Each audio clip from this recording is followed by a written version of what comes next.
the real solutions, if anyone wants to do anything like within our generation, is probably like, well, have you heard of the Liberland, Caitlin? Yes. Yes, it's Yeah, wonderful. that's like one of the only real like ways I guess you could go about it. Because yes, it would still be because they still have a constitution, they still have laws, but It's like minarchy, yeah, the step above it is anarchy. like It's it's definitely not a anarchist utopia, but it's right. libertarian-ish. Yeah, so that's something I know. Brooke, who's involved with the UK Libertarian Party, you got to meet the guys that part of that, right, Brooke? Yeah. The president of Liberland actually came to our convention last year, and Wow. with an actual passport. And he's like, "Yeah, I came into the country with this passport." So it does exist. There's a political tension because it's next to Serbia, I think Serbia, and another Serbia and country, Croatia. Croatia, right? And the Serbs aren't too thrilled about this freedom-loving, gun-toting country that's going to be right next to them. Yeah. So Croatia's a bit more welcoming, aren't they? Croatia doesn't give a shit. So, Yeah. but the Serbs are kind of like, "All right, you want to do this, but we're not going to let you step on this land." And they're literally like, you can go up to the board, up to the beach, but you can't actually set foot on the land. So that has to be resolved. But it's a fascinating project. Because I know with what you're saying, Brooke, they pretty much have a lot of backers in it that as soon as they can get something there, as soon as they can step on there and build something, people might as well just start flying in then, couldn't they? They have really strict border control. Yeah. Once there's an airport, and there are a lot of cryptocurrency guys that are backing the project, so there is money behind it. But geopolitics, Serbia doesn't want it, so there's a problem. And there's a lot of pushback in the EU, right? Like of not recognizing them as an actual country. Yeah, but I mean that's the same thing as Somaliland in Africa, which is, they kind of use that as the model of how a country that's not recognized internationally can get, recognition and function.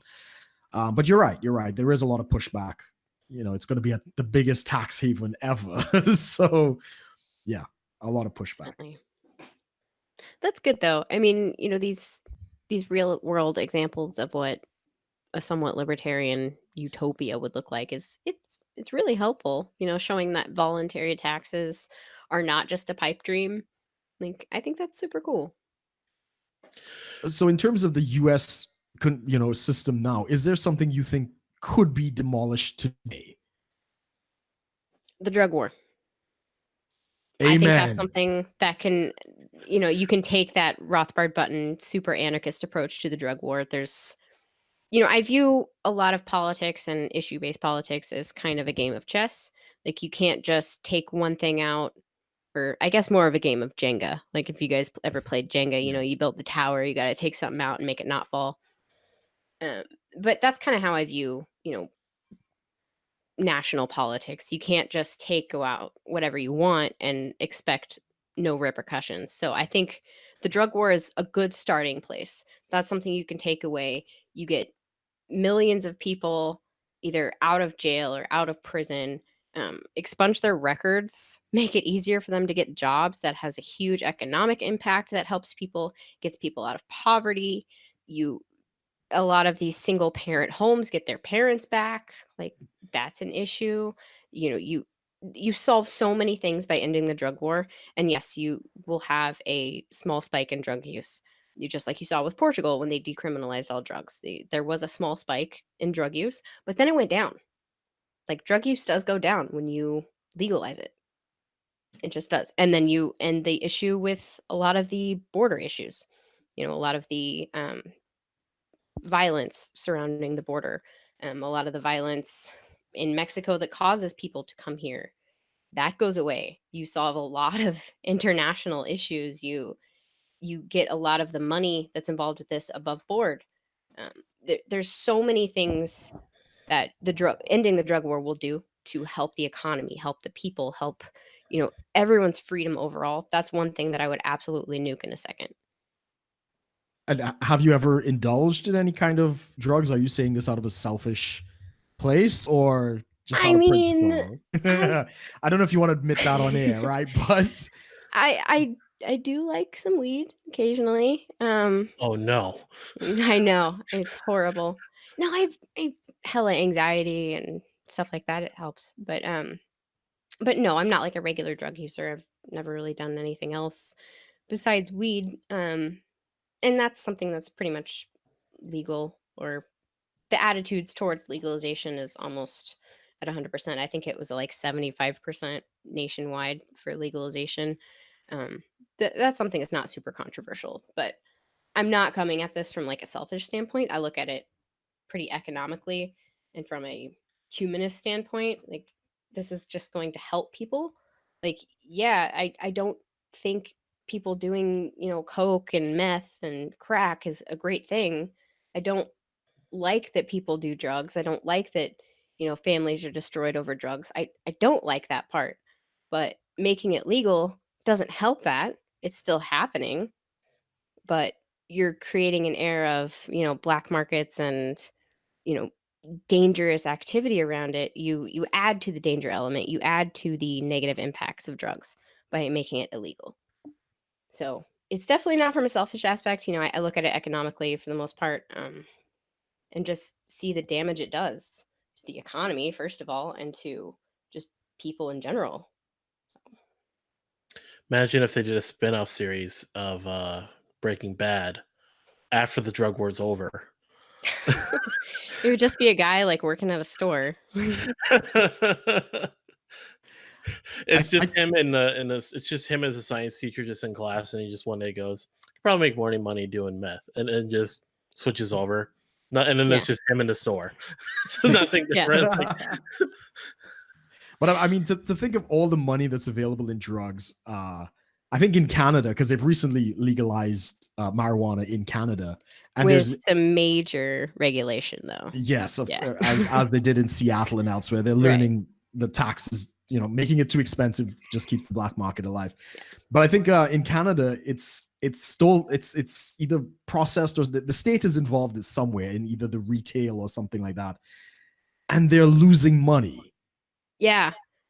You Which have is to be a government agency to lose money on pot. yeah, to lose money on drugs, and only the government could do that. And I thought that was Yeah. the funniest thing.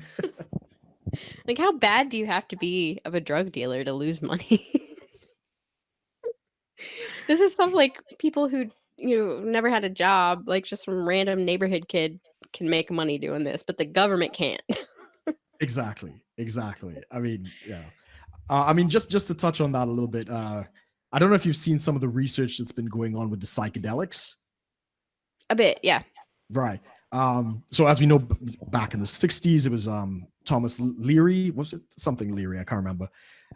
They're actually using the psilocybin and LSD and DMT and stuff like that to treat non-responsive depression, anxiety, post-traumatic stress, and all of these things. Yeah. And that research started in the 60s. And of course, I think it was Nixon with the war on drugs. He just outlawed it. So we've lost 30 to 40 years of research on this. But there's a resurgence of that right now, especially in the Veterans Affairs. And over here in the UK, there's a lot of stuff going on with the NHS. And again, psilocybin and mushrooms and these things, it's the safest of all of these things. Compared to Tylenol, where we know there's a toxic level, we don't know what the toxic level is for hallucinogens and psychedelics and stuff. There's one experiment where they try to kill an elephant with LSD, and it took like a shit ton to do it, right? Yeah. That's wow. Yeah, you can look it up. LSD kill elephant on Google if anybody's interested. But we've lost so much medical research and benefits because of the war on drugs.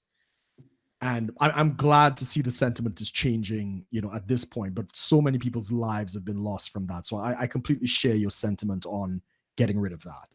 Yeah, absolutely. The mushrooms research is, I mean, it's kind of fascinating, knowing that was shut down for 40 years and now they're making all these breakthroughs showing that it's helping non-responsive depression. That's huge. Like, I think of how many lives that will save. How many suicides are due to non-responsive depression? Like, a lot of them. And if you can get people off of these prescription drugs that do have like huge margins of side effects and, negative side effects, stuff like that. Like, you're going to save a lot of people and save a lot of suffering. And the fact that research was shut down along with, usage with the drug war, that's ridiculous. You should still be able to research the things in a controlled environment, even if it's illegal.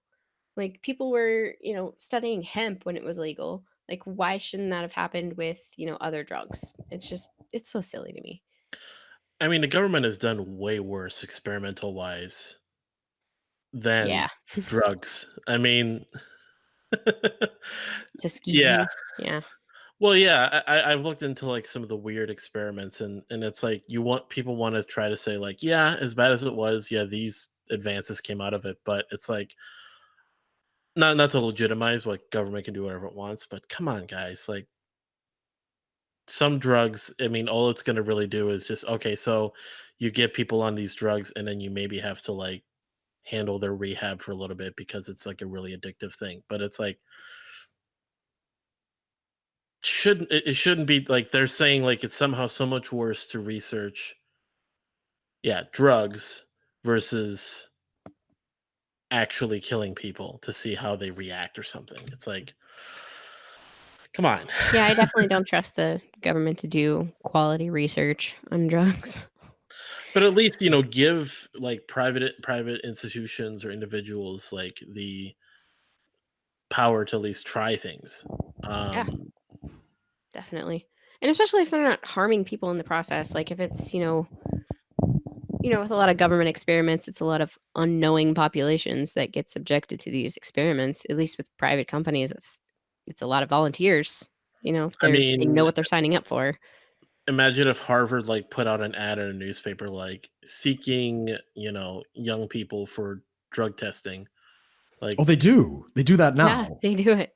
but I mean, even more like more than that though. Like actually, really, really pushing. Like we've got a cocaine study, we've got a Sign me. psilocybin study, we've got a DMT study, and you're gonna have I'm like gonna be all over that. oh yeah, You could do it. You could go on Google right now and search Minnesota University DMT study, and they'll give you the application form. You could do that right now. oh, Oh yeah, there's hundreds of studies at almost every major medical university.